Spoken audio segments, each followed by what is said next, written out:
I do, and then we'll just go right to you. It's good, man.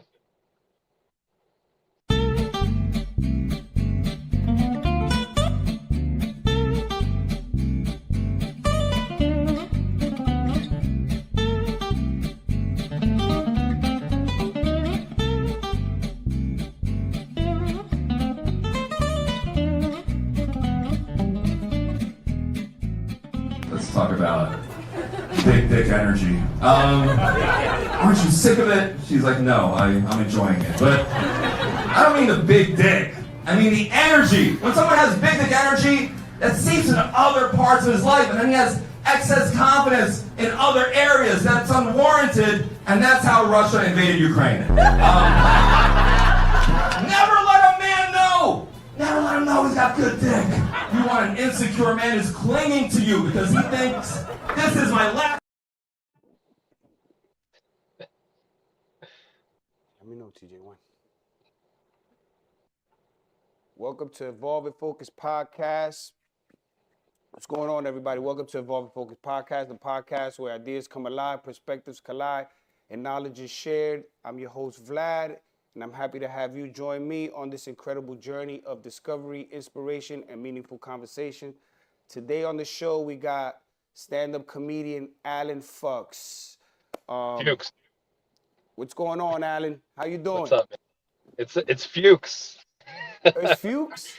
It's I always Fuchs, thought it man. was Fucks. It's Did you really? Fuchs. Nah, it's Fuchs. Yeah. Oh, Allan shit. Fuchs. Come I on, don't B. blame you. Yeah, I don't blame you because how it's spelled. But no, it's really Allan Fuchs. It's my real It's last Allan name. My Fuchs. parents. Okay, Fuchs. my bad. Yeah. I always thought it was Fucks. Nah, You know what I nah. mean? I apologize for that one. No, I get it because it's it's like one letter off. I totally get it. It's a true story. My parents came here from the former Soviet Union, and they spelled it Fuks. Yeah, it's So yeah, you know what I that's mean? what happened.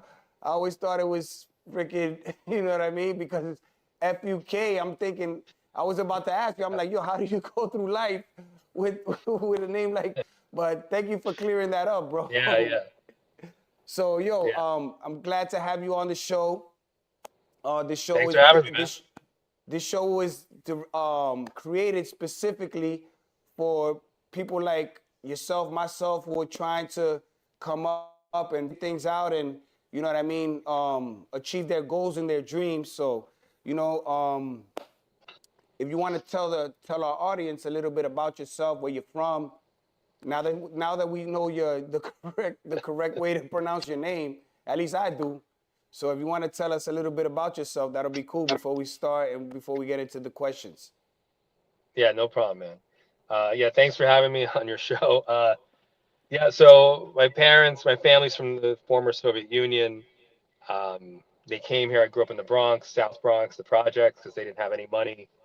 And then, they saved, they worked their way up with my grandparents. They bought a house. We lived in Jersey, and now I'm in New York. Oh, And I've been doing so you comedy for a long time. I've been comedy for, I mean, I took breaks here and there, but if you combine it, it's like probably like around 12 years, something like that. So I'm touring you're a New everywhere. Yorker. I'm a New Yorker. Yep. Just like you, right? Where are you? Yeah. I'm from Harlem. I was born and raised on 126th Street in Harlem, so you already know Harlem. But that's dope. How long, real quick, like what made you wanna do comedy? Cause comedy's tough. You know what I mean? Were you like in school? Were you like a class clown? What kind of what inspired you to wanna do comedy? Cause comedy's tough, bro. It ain't easy. It's not easy. I mean, some of the toughest parts of comedy, once you get to a certain level, the toughest parts are off stage, like the politics off stage, like how competitive it can be and like the clickiness of it, you know. But I loved stand up since I was like 17 years old around there. But before that, I wasn't like a class clown. Uh, my family was dead serious, stone cold serious all the time, the most serious people you ever meet. And I discovered comedy late in life, and I was like, oh my God, this is something incredible. My like it was just like a revelation to me. And I started because my parents, we didn't have cable. This is like before internet, so my parents would go to sleep, and I'd get up and I'd go watch TV by myself. It was the only time I had to myself, and I'd start watching, like there's nothing to watch. So I'd watch like late night talk shows and see comedians on there. And I was like, wow, you could do this for a living. This is crazy. And then I started talking to one of my friends, Sam, and telling him like the stuff that I was going through. And I thought, I was just telling him what happened to me. And he started cracking up. And one time I was telling him some story about what happened to me in high school, and he fell off his chair. He laughed so hard he fell off his chair. And sorry, it's a little gross, but he peed and farted at the same time. And I was like, I think that's God talking to me, telling me what to do So with my life. that was the sign. That was the sign. That was the right calling. there. That was the That was the big sign. calling. Yeah. Through his bowels. Through his bladder. Yeah. So when did you do your first stand up? Like, do you remember it? Like, obviously you remember it, but what did that feel like? You know what I mean? And how many people were there at your first stand up? Like, Too many people. For my first time, it was really embarrassing. did you I was bomb? I didn't like totally bomb. That's the thing. Like I was just really nervous. And my friend Elias showed up, and he's kind of like this like hipstery guy. So I was telling him like, dude, I need to be in my own space. Just leave me alone. And he just like jumped in front of me. He had like, like hipsters, they love like old cameras and stuff. So like when these old timey big flash bulb cameras, and he took a picture. He blinded me right before I had to go on stage.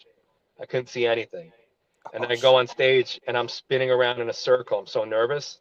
And I'm like lassoing myself like I'm in a rodeo with the mic cord. And I almost fell into the front row. Um, but even with all that, I still got like a few laughs. And I was like, man, that was a disaster. I don't know what the hell I'm doing. And it's still something, like I felt something, I knew I was like a far, far off from a pro comic, but I felt some kind of like something clicked in my head. I was like, this feels like what I'm supposed to do. It felt natural. It didn't feel natural, but it felt like I could do it. For some reason, I just felt like I could do it. I felt like this is where I belong. Just kind of Are like being you a misfit. are, And like, are, this is where I could, yeah. Are you one of those type? Are you one of those type of people that are like, you take something on and it's like, I'm gonna do this, and no matter what, I'm gonna tackle this. There's not a door that you could put in front of me that I'm not gonna fucking run through. You know what I mean? So when you took up the challenge of being a comic, especially in stand up, you know what I mean? You accepted the challenge. What was that like? Like when you finally decided and said, I'm gonna do this no matter what. Like what were Yeah. those like emotions or whatever, you know what I mean, or whatever word I'm looking for. But what was it like to just say, I'm gonna do this and there's nothing stopping me. I wanna be a stand-up comic and I wanna possibly take my career to another level. Well, but I think you're talking about tenacity, right? I Well, think you're yeah, talking tenacity about, is a good word. yeah, tenacity. And that's a good word for stand up. That's something, without tenacity, nothing's gonna happen. Because like I remember, when I started, um, I was a server, I was a waiter at a restaurant, right? This like seafood restaurant, and I did it, and it went okay. And then like this other guy who's working there, who's funny, he was like, if Al can do it, I can do it. And he did it like a couple of times, and like people from the restaurant came out and they laughed because they could relate. He's making jokes about the restaurant. And they started doing more, and it was like tougher, and not every show was going great, you know. And they're so you gotta, and then he gave up. And there are a lot of comics, they have like some rough shows and they can't do it, or they see like how hard it is, how much work it is, um, and how much you have to be, dedicated to it. So there's so many times in stand up where you're just like discouraged and you think, oh, what the hell? and you have like a bad bomb or something, like especially like early on, and you're like, what am I doing? You know, why am I doing this? But then it's really good. It's like, like I said, tenacity, resilience, dedication, all those words come into play. You have to be just, I think about, um, like there's this the Rocky, the Rocky speech. I think in Rocky 5 or Balboa, where they gives to his son about getting up. Oh yeah, yeah, yeah. You know that motivational speech? I see it Yeah, all the yeah, and time. I listen to that. He does a little good speech when he's talking to his son.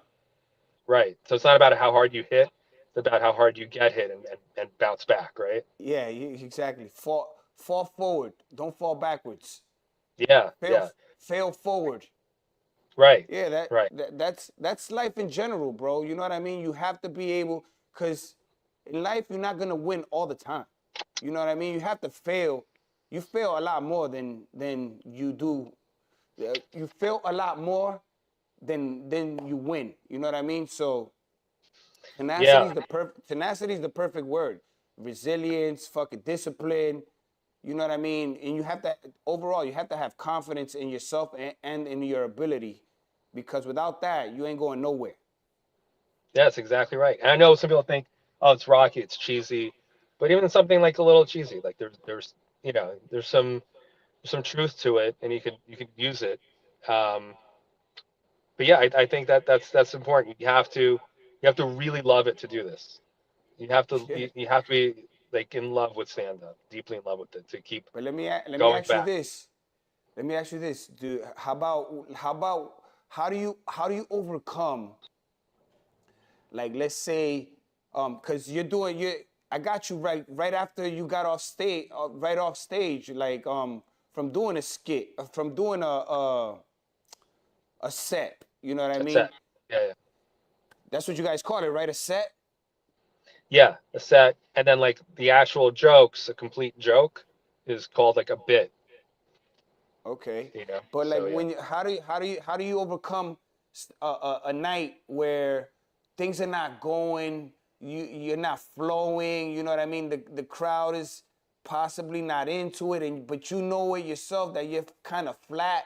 How do you overcome those moments? That's just like, because we're trying to share information to possible other comics, that want to do what you're doing but don't have the courage to do it. You know, that don't know how to overcome the challenges. You know what I mean? And they'll get discouraged. So if you wanna talk a little bit about how you overcome a night, because like you could be in one city tonight, like right now you're in Buffalo somewhere in West Buffalo, fuck, Near like you Buffalo. told me. Yeah. You know what I mean? Elmira Heights. Tomorrow you might be fucking in Rhode Island. You know what I mean? Somewhere, or in Massachusetts. Who knows? So like cause jet lag. Well, fucking, you're flying here, you're driving there. Like, if you're flat one night, how do you overcome, like, when you know your material is not there? Like in basketball, when your shot is not there, like, how do you overcome that? And you know what I mean? And try to get back into the moment.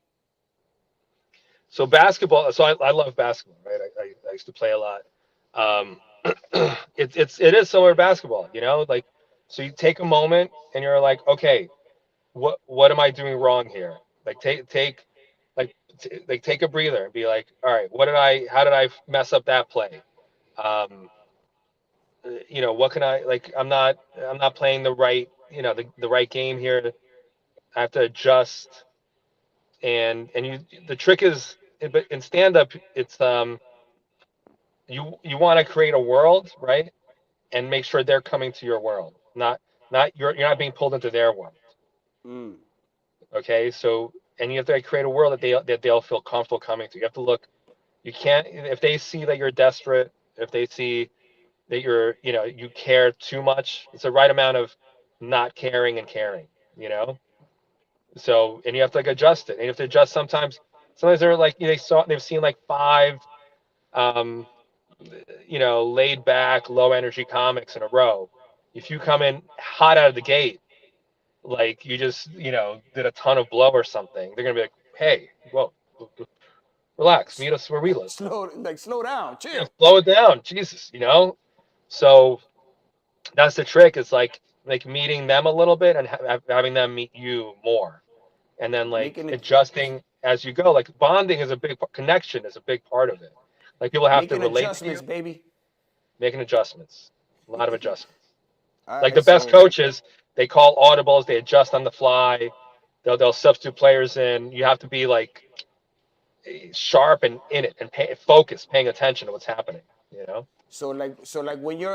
when you're on stage and you see uh, and you see like your audience is really not into it, you're like within yourself, you'll tell yourself, hold on a second, let me adjust, let me go. Do you have like certain material that you may go to, like as an audible, like a certain a certain joke or whatever to just get you back into the moment? You know what I mean? Like a certain play that you can go to like get you to snap you back into the moment. Do you have anything like that, or is just you just finding yourself real quick and knowing that you have to switch it up real quick? How, like, what is that like? I mean, yeah, sometimes, there are jokes you could go to, but if they're not responding to to your best bits, then you got to be like, all right, let's find out what's going on here. Let's talk. Let's connect. Something's wrong with the connection if they're not responding to your bits. They don't feel like they're seen and heard. Maybe they feel like you're just dumping, jokes. They want to feel like you're present and you're not just reading. You're not just reciting jokes you memorized. So it's you could reach into like jokes that like work or in bad situations. I like the more I've been doing this, the more I'm like, let me talk to them and find something funny in the room and what we're experiencing right now. Leave it there. All right. Just Fucking being really present. Always be present. yeah, you have to be present in the moment. I know, because I've seen your stand up, you know what I mean? And you had and you did it at a place where the majority of the audience was, it was, I'm gonna say 60-40 non-speaking, and you had them engaged. They were Spanish speaking, that is. 40% people, 40% of the people understood, and I'm gonna say 60% because we did it. You performed at Montezuma, so but you had them engaged to the point where they laughed because they were getting some of your material, because you were actually doing your best to engage with them, knowing that they may not understand you, because we went into it. No, you went into it knowing that the audience wasn't fully gonna understand, but you figured out a way to um grasp them, fucking bring them in. And I noticed Yeah. that about you. You know what I mean? You're like, you're hype, but you're not too hype. You're like very, you know how to go up and down. You know what I mean? And I Right. noticed that about you from seeing you in person. Yeah. Yeah. That's the key thing. That's a big part of it too. That's something I learned late in my stand up is yeah, engaging them and keeping them in it where like it's like there are certain bands that they're like soft, hard, right? Like Nirvana is a big one. So I always think about that. It's good to fluctuate it. So you keep them off balance, you keep them on their toes, and it's easier to watch something if it's not at just one level the whole time, you know. All right. Yo, But so yeah, that was a rough gig, man. That was really, I had to that was a I tough I had to work on that one. And Yeah, the you setup, did. You did. yeah. That was a tough audience, being the fact that, you know what I mean. A lot of the people that were in there didn't speak the language, but you figured it. But you figured it. You figured it out. And you knew it. You knew it going in, and you still was like, I can make this shit happen no matter what. And Jared too, both of you Jared, yeah. guys. You know what I mean. and that's what I saw the versatility. You know what I mean? Uh, and I think that's a good word to use when it comes to you and your stand-up bit. I think you're versatile because you know how to engage, you know how to detach, you have it all working at one time because you saw your audience. I saw you before we even started the show. I saw you how you was surveying the room, making sure, you know what I mean, like who might get it, who might not get it, you know what I mean? I just saw you analyzing, and I saw you how you wanted the lighting set up a certain way. You were asking questions. You were making sure that your bit was gonna work the way you wanted it to work, and I think that was really good. You know what I mean? I saw your professionalism on that one. You know what I I mean? think. Like, cause I saw it firsthand. That's how we met, actually. Yeah, yeah. Well, dude, Yeah. So, like I believe in energy. Like people come when they come together, they create a certain energy, right? So that's why I like to get the gigs early, feel that energy, and also like feel out the room, and like scope it out. I just, I'm a Batman fan, so I saw, like I was just like watching one of the movies, and he uses the room. He thinks about the room. The room is a weapon. So he figures out like, okay, how can you use this room against the guys I'm fighting? And I always think about that. Okay, how can I use my environment here, like to the best of my ability, to my yo, advantage. but let me go somewhere else. Like when it comes to Sure. like your material, where do you go like inside your headspace or your quiet place in order to get your material, because you have to come up with, you always got to have new material. Like where do you go for inspiration? Like where do you what do you do to be able to create new material? Are you constantly writing? Do you carry a notebook with you, or you know what I mean? Like, or do you have your phone? Like, how do you create your material? Like, because Yeah. to constantly create new jokes and new bits, that shit ain't easy. No, no. So I do it a bunch of different ways, and there's no like one way to do it. So like tonight, I was trying out different stuff. I was trying out like tags, right? So tags are what comes after your first punchline. It's like an additional punchline it's supposed to go higher than that punchline, right? It's supposed to hit even harder than that first punchline. So I'm always like trying stuff out on stage. I'm feeling it out. So sometimes I'm writing on stage, which a lot of people say don't do, but it works for me. And then also just little things like just things that bother me, things that kind of like strike me as weird, and like I just like kind of think about it throughout my day. I'm like that was an odd thing that just happened. What like try to like really analyze it down to its core. So it's kind of just like constantly like thinking about all the things that are going on in your life, other people's lives, what's driving people crazy.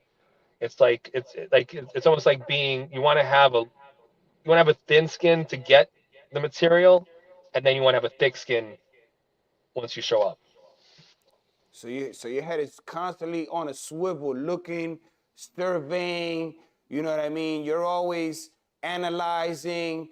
Like your brain is always active from the moment you Yeah, wake up and the moment you walk out, because you never know. You might see different people interacting in a certain way, and you're like, oh shit, that shit was kind of funny. You know what I mean? And you can grab something from there, something that occurred during the course of the day can inspire you to write something that's crazy funny. yeah, Did I explain that? yeah. But sometimes it's not already fun. Like I like it better, and a lot of comics like it better when it's not already automatically funny. It's like when you go digging into it and you find the funny part of it, and then people are like, "Oh wow, I never saw it that way." Okay. Those are like some of the best jokes is when you could do that. When you find an angle, like a unique point of view, that makes something that's not funny actually funny. All right. Yo, so like Do you where do you plan like for your career to go? Do you plan on like getting into movies? Do you read for scripts, like to get on like sitcoms or maybe get into a film or anything like that? Like, do you? I'm sure you want your career to go further than where it's at now, obviously, because that's what we all want. Yeah, yeah, yeah. Definitely. Yeah, I mean, you mean it gets better than Elmira Heights? Um, yeah, no, Of course, we gotta shoot for the stars, baby. You know what I'm yeah, saying? We ain't got nothing else. We only got one life, b. This show was created to to to be bold, to take risks, and get as far as you want to go with whatever it is that you're doing. So I'm assuming that you want to go further than Elmira Heights. yeah, yeah. A lot further. And not to put him down, dude. The people here are awesome. It was a great show. I had a Yeah, good time. I'm sure it's a Yeah, nice place, but it's in West yeah. Bubblefuck. It's West Bumblefuck. But when I say I'm not putting them down, I'm saying like, yeah, I No, want to play obviously like, not. yeah, Never. yeah, yeah. We're not putting I anybody down. But yeah. Hollywood Anybody is come see me, I love you, thank you. But yeah, I want to, yeah, obviously I want to get like to bigger venues and bigger, like a higher level of fans and all that. And yeah, I'm working on like doing more sketches. My special is going to be coming out later in the year. And when I'm is gonna, that coming out? You want to let us know? I'm recording it Valentine's Day weekend, Okay. and I don't know exactly, but it's probably gonna come out in the summer. We're gonna have to edit it. It's gonna be like a few different shows, multi-camera shoot, so it's gonna take some work. But yeah, I'm really psyched for that. I've been waiting a long time to record this. I was supposed to record it a few years ago, and a lot of comics they do, they're in it a couple of years. They're like, I'm good, I'm ready to record my special, and I'm glad I waited because I just Let even us like know. We tonight, wanna we you wanna know. be there. Thanks, man. Thank you.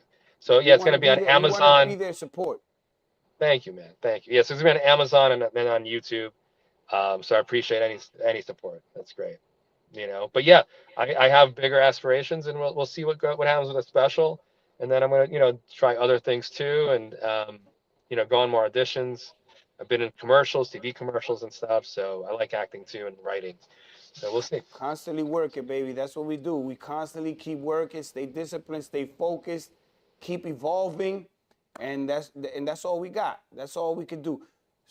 What advice would you give to like an up and coming comic that's trying to make it in the game?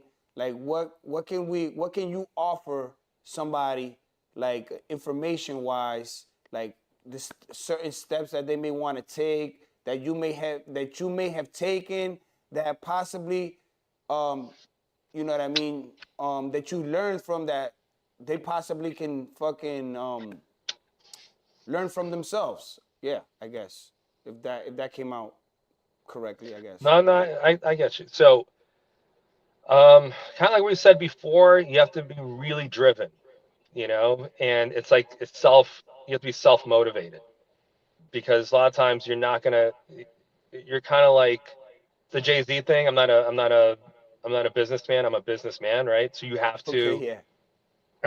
you have to like really go at it as like almost imagine like it's sink or swim, and you'll have people who are haters, and then maybe you'll make some mistakes with them. People will, like I've made all sorts of mistakes with people early on that I feel bad about, and so you got to minimize that. You have to know how to work it, how to play the game, and also enjoy other comedians, and enjoy the hang, and find your group.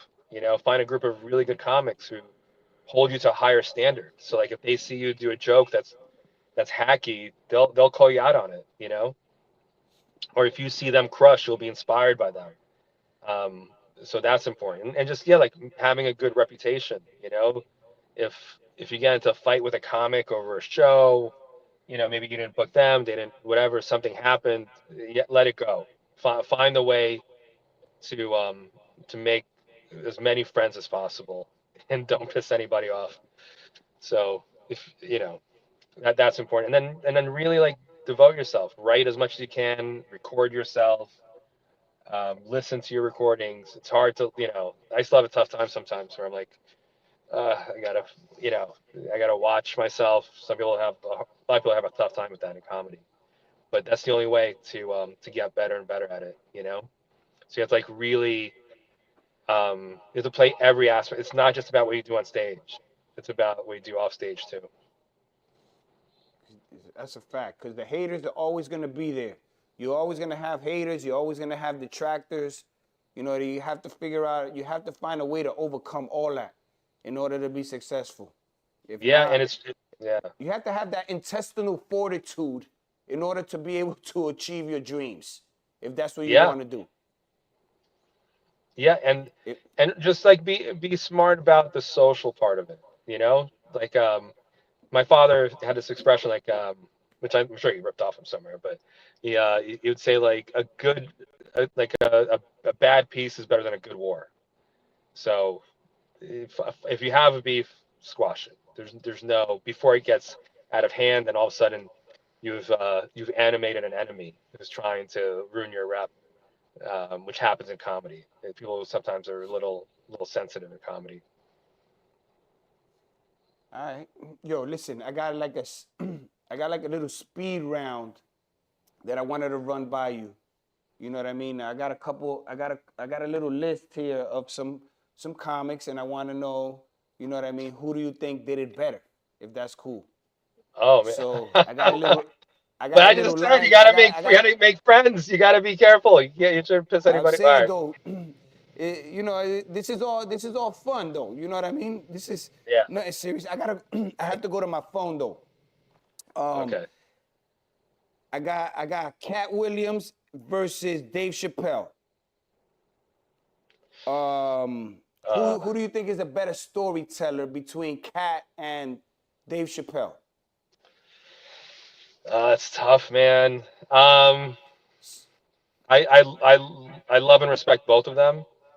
Chappelle, I know he got a lot of flack for the trans material, and I feel like he's a genius. He's one of the best to ever do it. I do feel like he was a little thin-skinned, maybe what trolls were writing, the haters were writing about him. So he just kind of got in this mode where he's like like trying to counterpunch. So I think he got a little lost in that. But I think overall I go with Chappelle over Cat.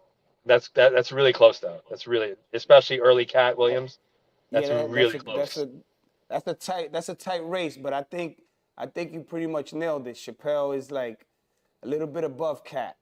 I got another one for you. Adam Sandler and Will Ferrell.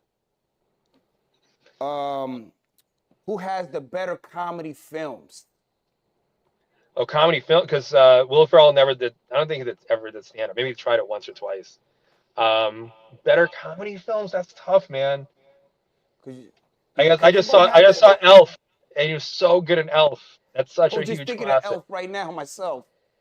That's tough to beat. That's a really tough one to beat. I think Adam's more prolific, and he's like still. It's so tough.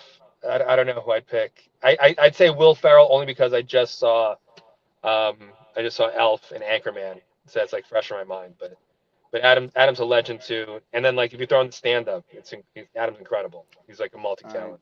Let's go with a little bit of old school here. Robin Williams and Steve Martin. Who had the better improv? Who had the better improv performances?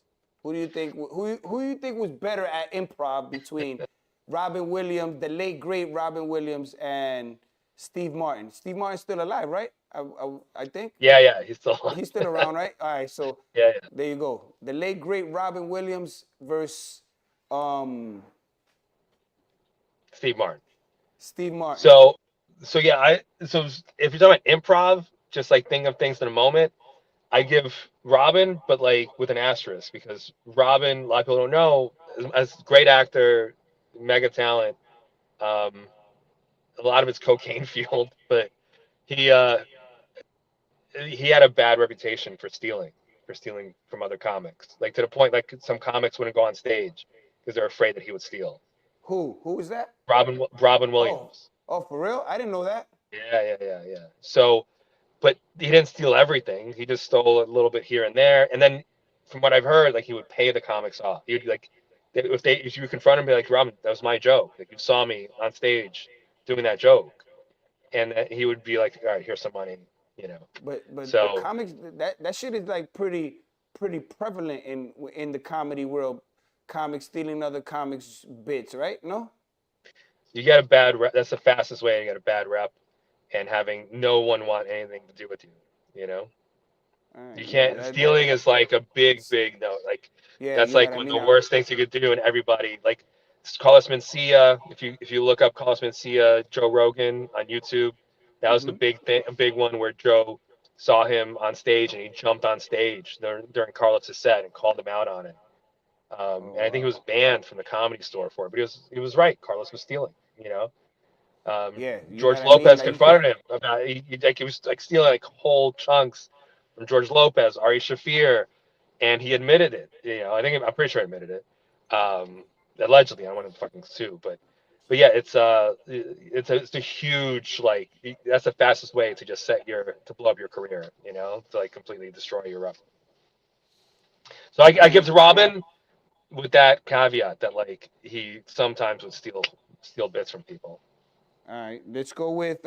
I got like two more, and then we'll just wrap it up. You know what I mean? Because I know you All just right, got off stage and you're probably tired, and you're heading back to the to city. New York. So Yeah. yeah, so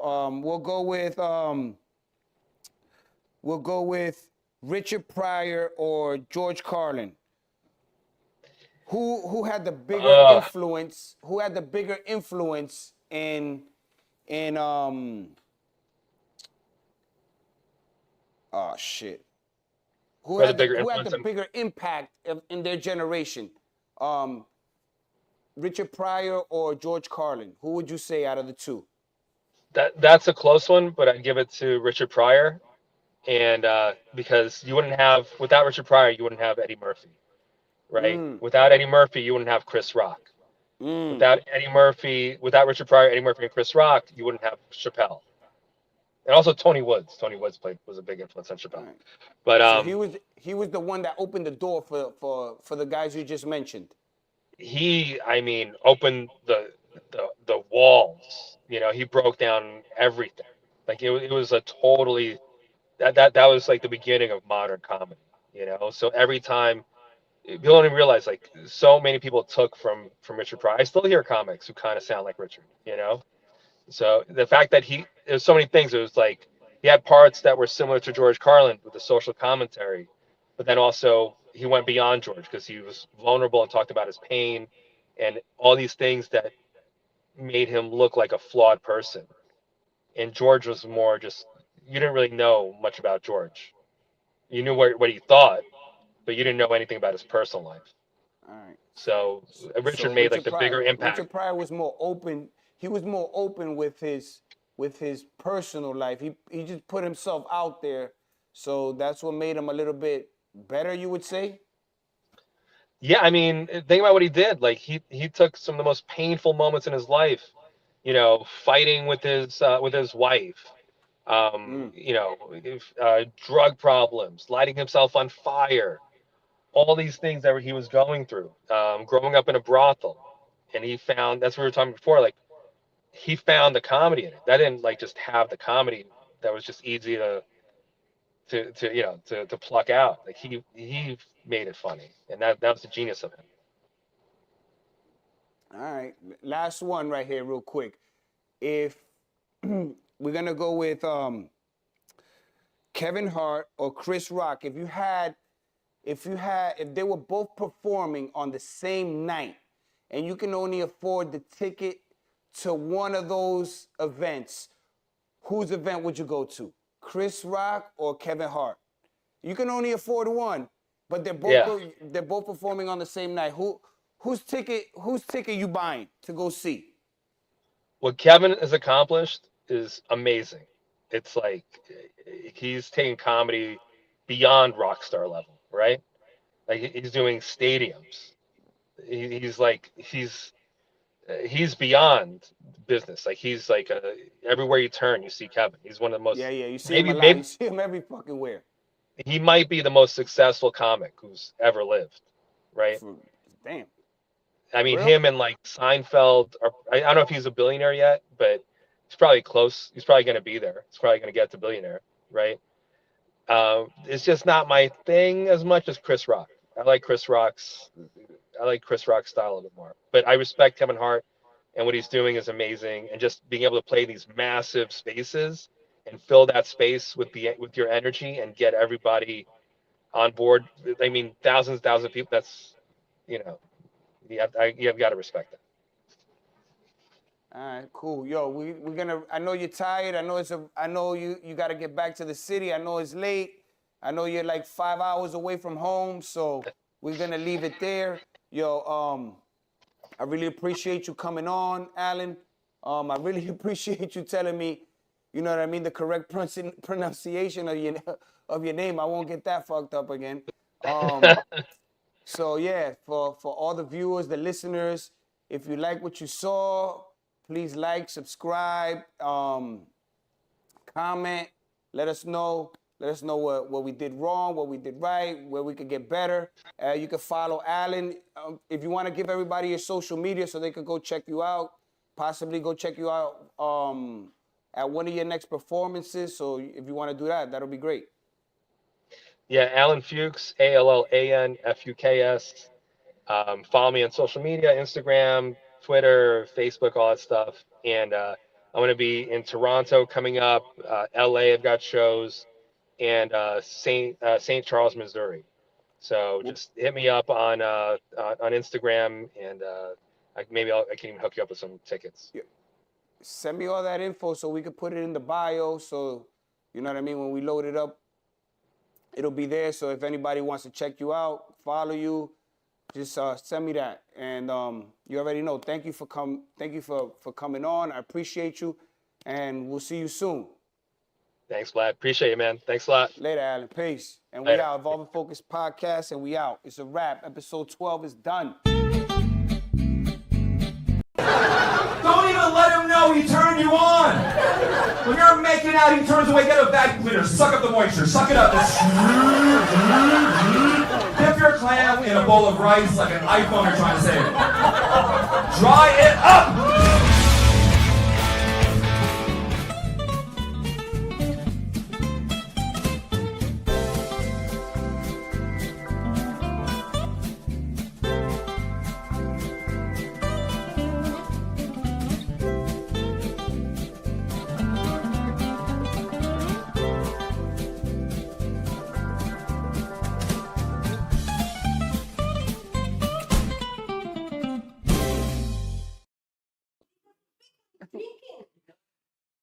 That's